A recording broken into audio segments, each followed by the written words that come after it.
All right, we're back. It's day 28. We're working on our early spring kits. So I'm going to show you what we got to do today. We've got some transplanting to do, and then we've got some seeds that still need to go in as well. So we've got all of our transplants in our Jiffy pots. Hopefully yours are looking as good as ours. Not all of our kale made it. I'll show you how to deal with that as well, but we've got a whole bunch of spinach and our corn salad. So those ones need to get popped in today. We're going to start with the spinach and we'll move our way through all those. I'll show you a few other things that need to get seeded and how to take care of everything, and you'll be good to go. All right, so we're doing our spinach first, and here's one of our squares. If you remember from the last video, we planted our mustards on day 1. You can see here they're really, really tiny still. If you were following the plan, you would have done yours on day 15, so you may not even see yours yet, or maybe they're just starting to come up, but that's okay. Don't worry about that. They'll all catch up in the end. So the plan calls for 1, 2, 3 spinach here, 1, 2, 3 spinach here. Hello, little wormy. All right, so what we're going to do is we want to loosen up. We're going to need some holes for the Jiffy pots to go in. So we want to loosen up the soil where we're going to be planting that, trying not to disturb where the mustards are. So try and work really close to where you are, where you need to be with these. Once we loosen up enough soil, we can just move a bit out of the way, pop this guy right in. If you hold the leaves up like this so they don't get buried, and there we go. Now we'll just repeat that with all the other spinach. All right, so we got all of our spinach in.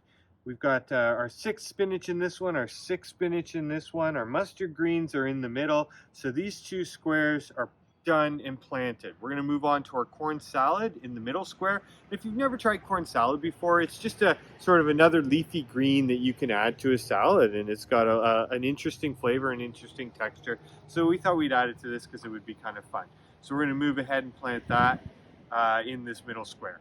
All right, we're going to plant the corn salad the same way we planted the spinach. The thing we need to remember is we've got to keep these, about this 2/3 of the square here for the radishes that need to go in. You may have put yours in already. So we're going to do 1 corn salad here, 1 corn salad here. They do tend to get a little bit big, so we don't want to overcrowd them.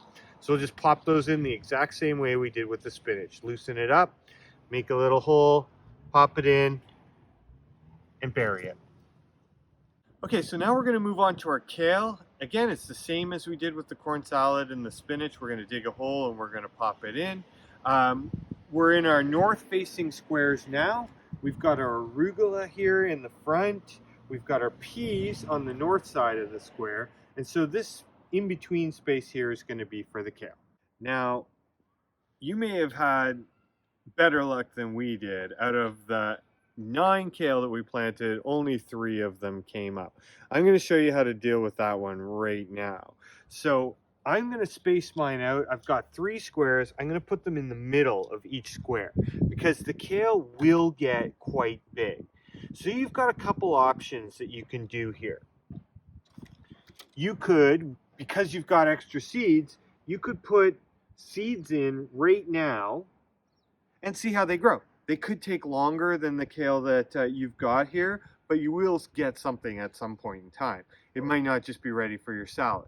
The other option is you can always go to a nursery, even a grocery store, and pick up a few extra kales or whatever it is that you're missing to fill in the gaps. Maybe not all of your spinach, or maybe your arugula or peas didn't grow, or just go with what you got, because there'll be plenty of, we provided plenty of stuff to be able to do the salad and the smoothie. You'll have more than enough anyways.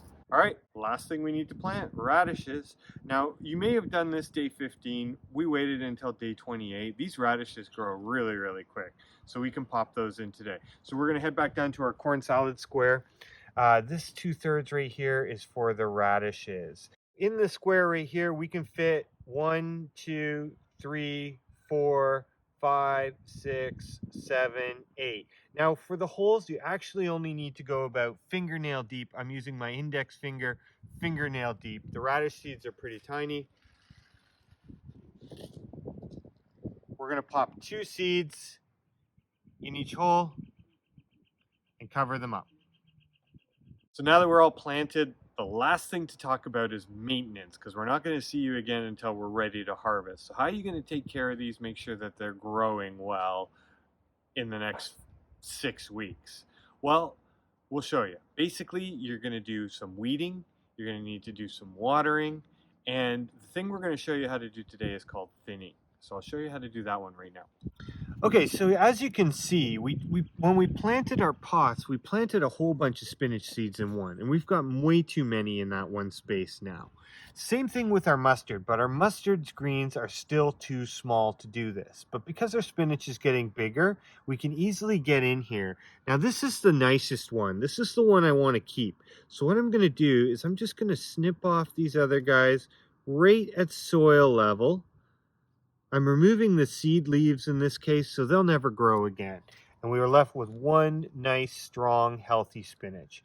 And that's what you want to do with your other plants as well. Wait until you've got some nice, healthy seed leaves on them and they've grown a little bit. Don't do it right away like with these mustard greens. They're just too tiny right now.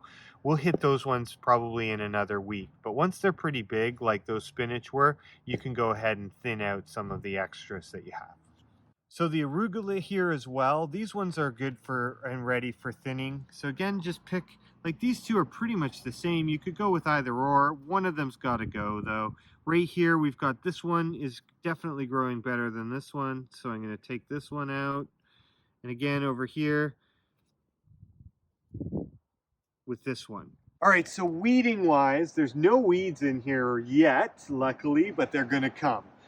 You know where you've planted your things. That's the best way, and one of the reasons why we really like the square foot gardening, because we know where things are. Anything else that comes up is going to be a weed. Try and get on it as quickly as possible. I recommend getting out here weeding at least once a week. All right, so the last thing we need is water. Keep an eye on the forecast. Keep an eye on your weather. As a gardener, I'm always looking at the weather forecast. I'm not going to water today. It rained heavy yesterday. It's going to rain hard tomorrow. I'm going to show you what I do here actually is to test it. I'll just stick my finger in. If it feels wet all the way down on my finger, I know I'm fine and I don't need to water. Often what happens though when we water just the surface, and that water doesn't get deep down where the roots really need it. So when you're watering, check afterwards. Just give it a little poke like that. Make sure that it's not dry just under the surface. You probably need to give it some water after that. Coming up soon though, it's going to get dry. You're going to need to be watering every day, every couple of days at least. So that wraps up our early spring kit. Everything's planted. You know how to take care of everything. We'll be back again in about 6 weeks to talk about harvest and show you how to prep the salad and the smoothie. Good luck.